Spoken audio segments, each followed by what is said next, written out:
yake ambao ni mwili. Amen. Lakini kishaondoka direct mwili inapoteza kazi. Bwana Yesu asifiwe sana.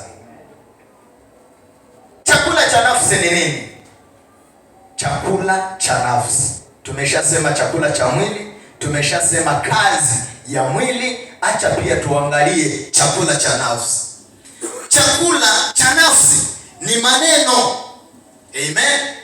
Chakula cha nafsi ni maneno. Hapa ni kama hamtanielewa vizuri, lakini acha nikupe mfano. Naweza kuongea na Pastor Ben nikamwambia vibaya, mwili hautakasirika. Amen. Lakini ni kile ambacho nilimwambia, sababu ni chakula cha nafsi, kikiingia kwa nafsi yake.